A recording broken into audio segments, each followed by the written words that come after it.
done. You know what I'm saying? Premier League wrap-up show. We got third. I'm in a good mood. I don't want to talk about some other stuff as well. So hurry up, okay? We're late. Come on. Let's go! Yeah. What's happening, peeps? Welcome to another vlog. Numero Sixo. I'll think of a better name.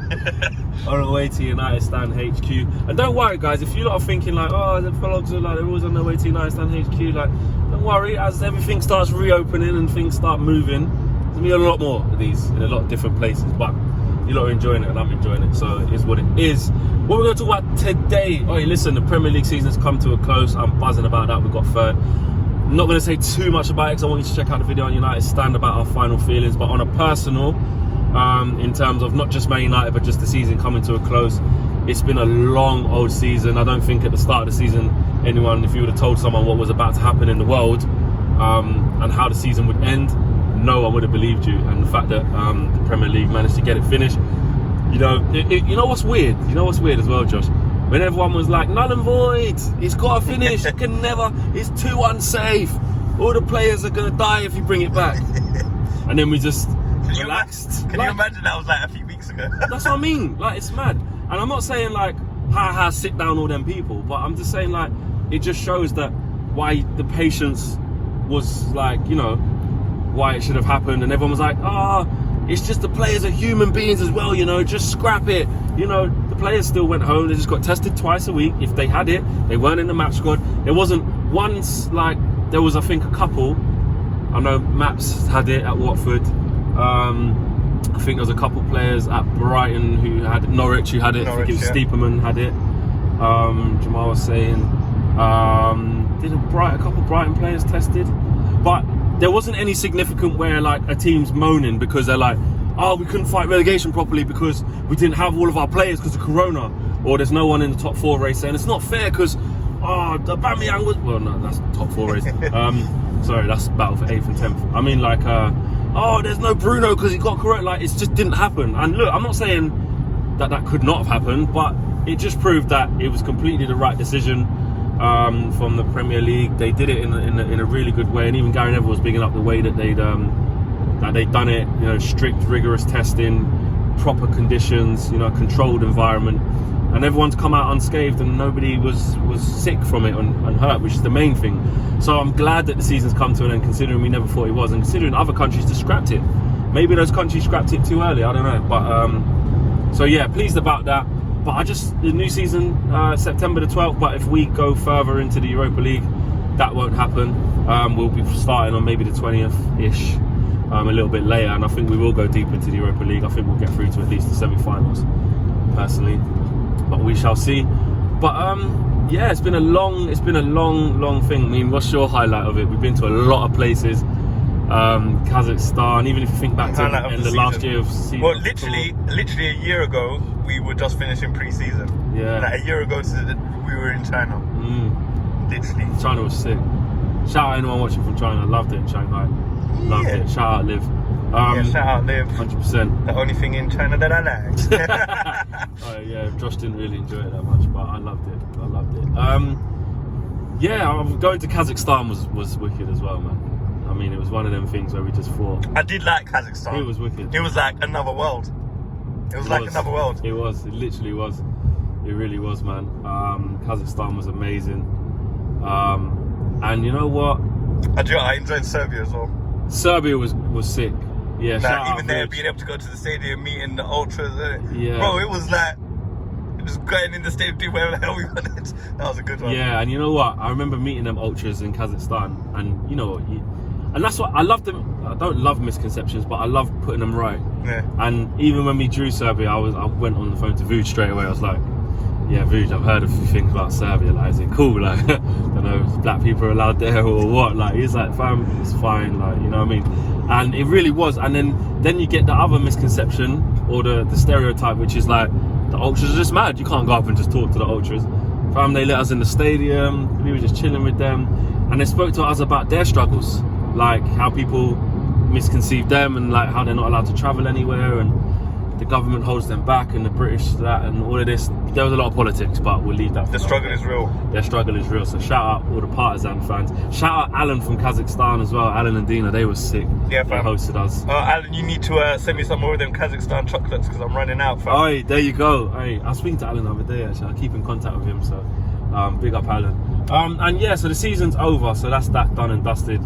We ain't got long till the new season starts, and I'm just waiting, hoping that Arsenal lose the FA Cup final so we can have one last little day of banter. But why would you do that? Because it's just funny, you know what I mean? But why would you do that? You know, now after Troops accusing United of being banner FC, I mean, you just couldn't write a better script, could you?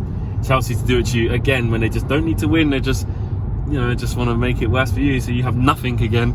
I just love it. And the way they're playing now, Chelsea got a bit of confidence at the end of the season. Giroud doing shit. Na na na na, Giroud. It could happen. It could happen, man. So that's that. Let's leave that where it is. I want to talk about another thing. Culture vultures. That's been what everyone's talking about at the moment. We talked about the cancelling culture of people just trying to X people out of the scene and that. Culture vultures. What is a culture vulture, Josh? Oh, you're asking me. Yeah. Well, the Oxford whatever dictionary definition of a culture vulture. Basically, someone who's taken from another culture, appropriating it for themselves, and reaping the benefits of said culture. Yeah. The thing is with this is, yeah, so let's use an example. Drake's an easy example to use. Obviously, he's made that drill tune with Heady One. Shout out the scene. That's just good for the scene. M1 on the beat. You know, we made the beat for that as well. Shout out those guys, man. It's great for our scene that, you know, it's being endorsed by Drake. But some people think it's not. And Drake in general. So you might see someone like Drake here, and what he does is, which is what I spoke about on the GOAT Chronicles, which I still haven't done one since. He kind of jumps on a lot of trends that are hot to keep himself relevant. So like, he'll go like Jamaica, touch him with popcorn, do the bashment thing, yeah. Then he'll go like Lagos, whatever, Africa, wherever, jump on with Wizkid and do the Afrobeats thing. Then he'll jump in with Skepta, do the UK thing. Jump in with Gigs, do the UK thing. Jump on the drill thing. Do you know what I'm saying? Then he jumps in like with the trap guys, like might jump in with Migos when they were popping. I remember when Migos were first coming up, jumped with them. When Future was first coming up, he jumped on with him. I remember I Love McConan. Club going up on a Tuesday. Remember that tune? Nope. Don't you? Nope. You remember that song? Nope. Squad going up.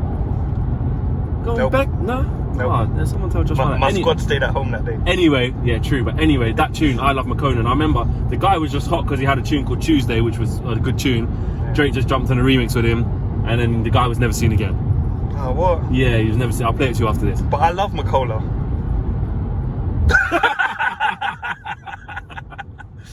I Love McConan. Oh, okay. Yeah, is his name.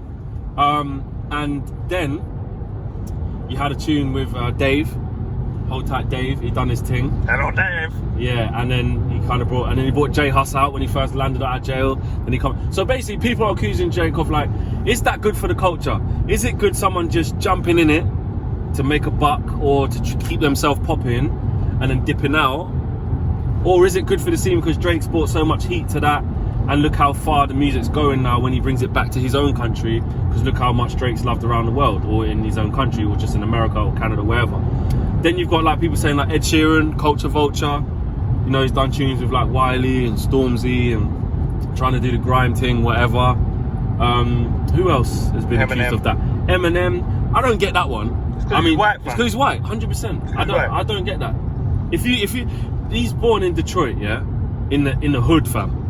He's born in the hood. Like, no, that saying you're a product of your environment. Look at his people, Exactly. fam. Look at D12. Look how he brought all them in. That's his man, them. Do you see what I'm saying? That Proof is his boy, fam, from day. Do you see what I'm saying? R.I.P. Proof, innit? Yeah, the best, fam. Yeah, I feel that's unfair because, look, I don't think Eminem. I think it's all about how they portray themselves. Eminem, one, hasn't come up using the N-word and trying to be black. I don't think. Well, this is the thing, because Laurie was bringing up when he made up like some tune that dissed black women or whatever. Yeah. Well, this is what everyone always goes to about him being like racist or whatever. Because in 1993, he wrote a track where he said like black girls are dumb, black girls are this or whatever. But now I'll go, well, what's the context? I was like, this is a guy that who his wife and mother of his child he throws in the back of the boot of a car and drives off a bridge.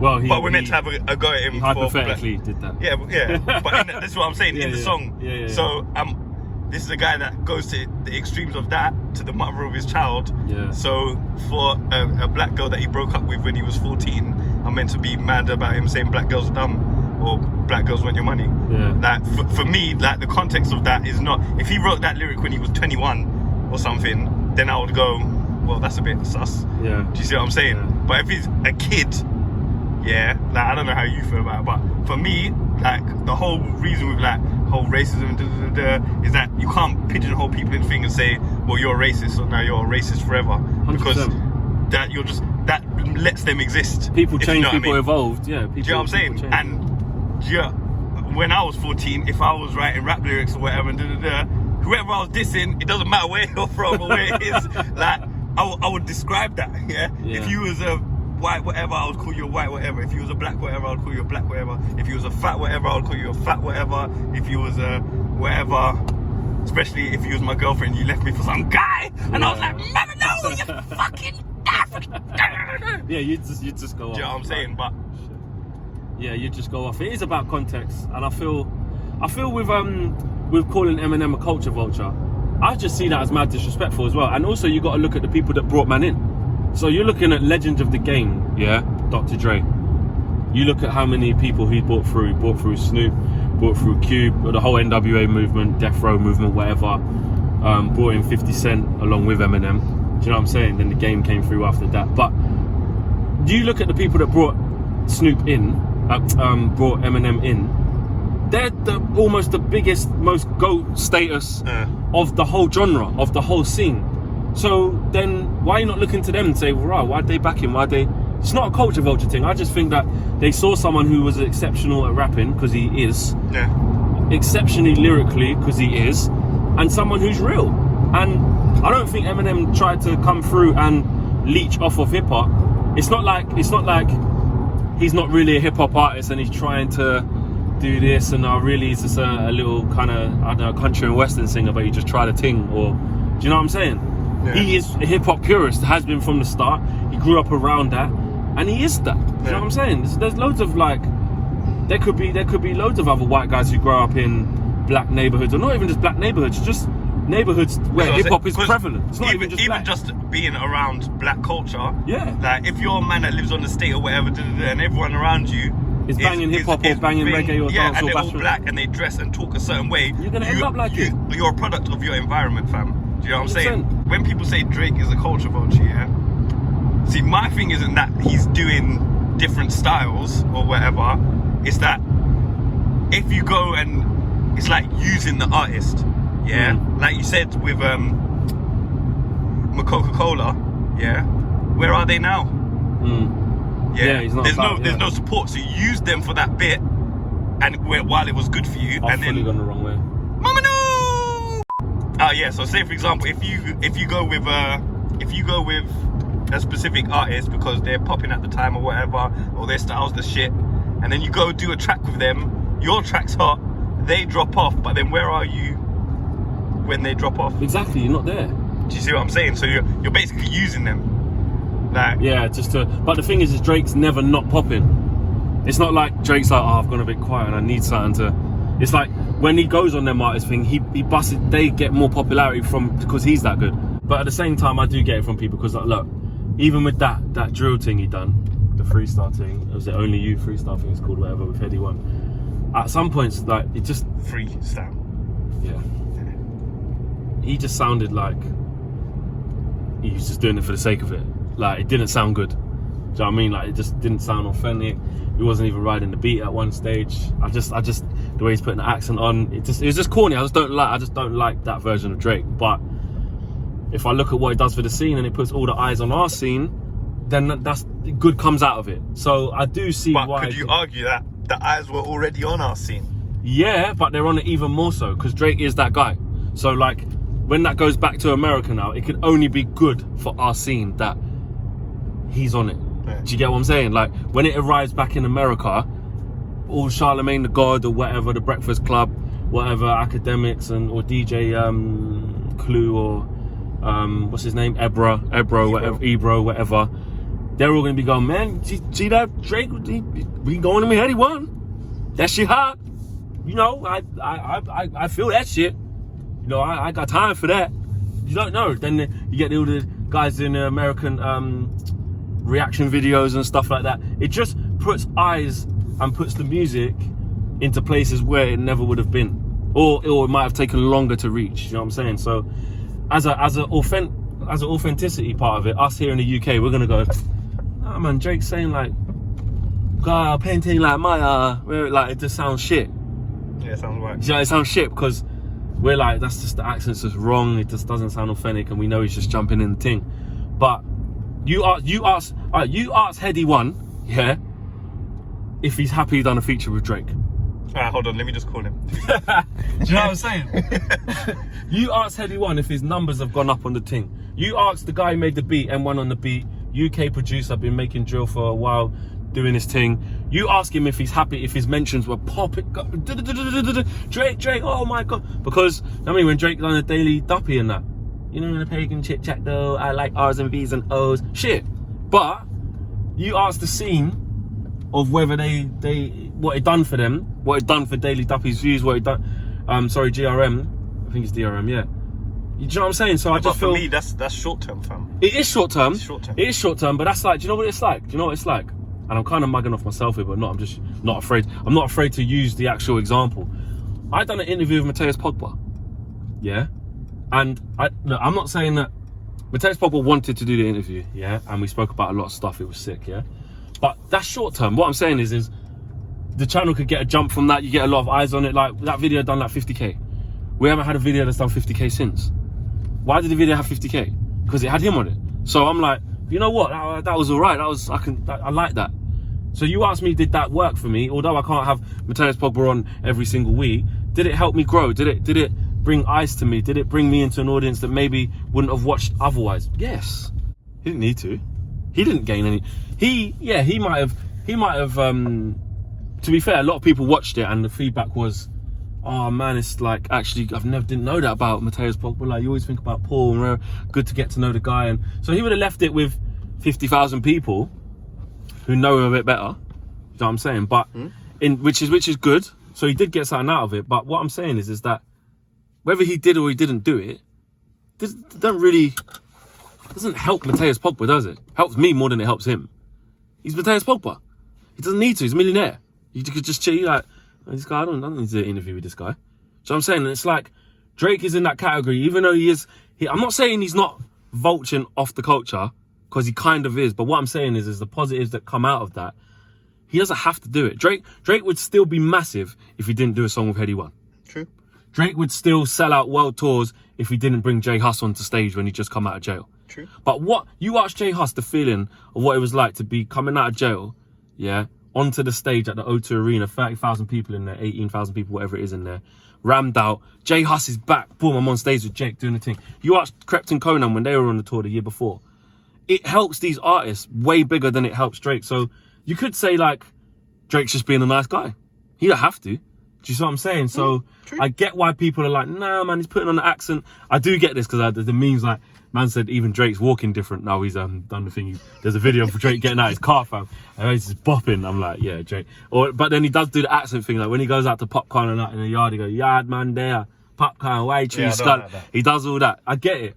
Then he might do a little bit of African lingo if he's a whiz kid. I get it. He does, but you know, the chameleon can change its. What's that word? Yeah, but that's not a chameleon change because then we wouldn't mind it because he can do it good. All right, cool. All right, cool. But yeah, like see, because for me, I don't have a problem with him doing it's those little things, things. That's irritating. I don't have a problem with him doing tracks with whoever and because as an artist, you have to do that, collaborate with different people, explore, like be vast in your field and whatever and all that stuff. But if you're just gonna like. Not even just gonna, because he doesn't just whatever. He doesn't just do that. Yeah, he doesn't just do that. But they do that, like the one word and because you go, oh yeah, he said our word, but then when you start like dropping the whole dictionary, fam, literally drop the dictionary, put it down, step away, get away from Google Translate. It was like he went to the Urban Dictionary and he's like that guy who's trying to just be cool. Because I get that, like him coming and saying blood and fam. don't know doggy, and all of like he's doing the Sounds thing. weird. Like you're from Toronto, like it just doesn't sound right. What's your Toronto words, fam? No, I'm not asking you. I'm asking you. That's what I'm saying. Do you know what I'm saying? Just like do... he's a Toronto guy. Bring us. But to be Toronto fair, in words, Toronto, and people from Canada who are watching, will tell you they've got a big Caribbean, Jamaican influence over there. Yeah, 100%. Tory Lanez does as well. Like they do. 100%. Bare Trinis, do you know what I'm saying? Jamaicans, Bajans, all of that. Yeah. But so that you can kind of like DJ Khaled does it. DJ Khaled's another example. We the best music. You know, they don't want me to win. They looked up. I said to God, they don't want me to win, so I'm gonna win. You know what I'm saying? He does that. But what I'm saying is from that, look at the positivity that's come out of it. Do you know what I'm saying? He's bringing through artists, he's collaborating with artists, and his thing buses. But he's another one who change up, you know what I mean?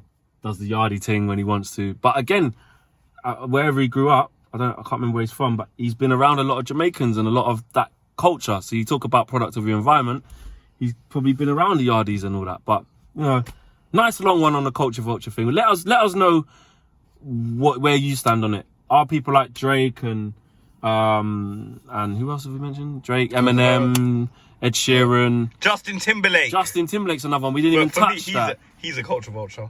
Oh look, here comes one now.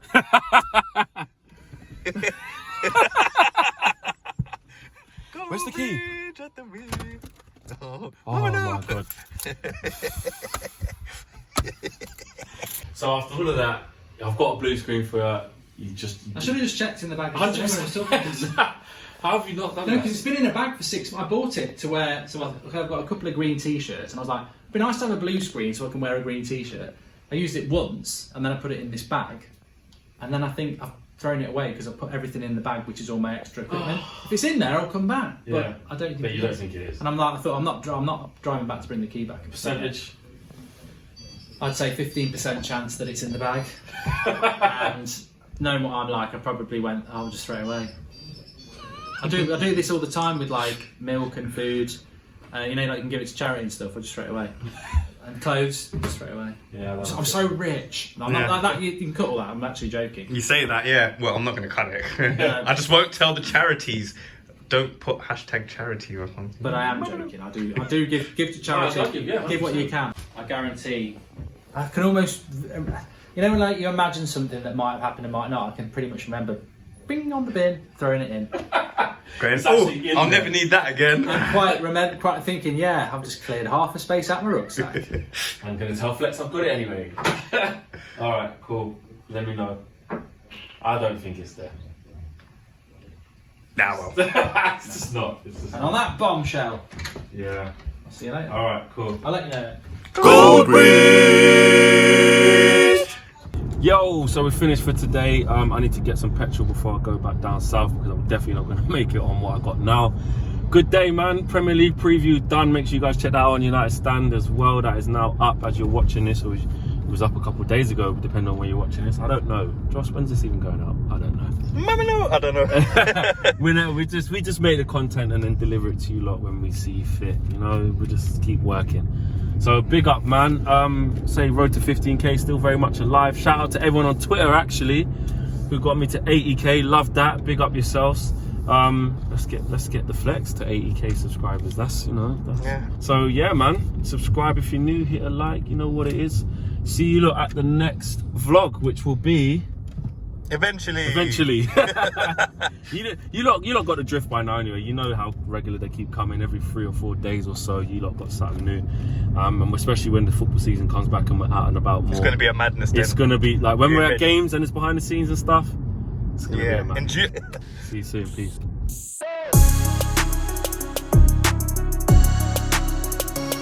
I get it.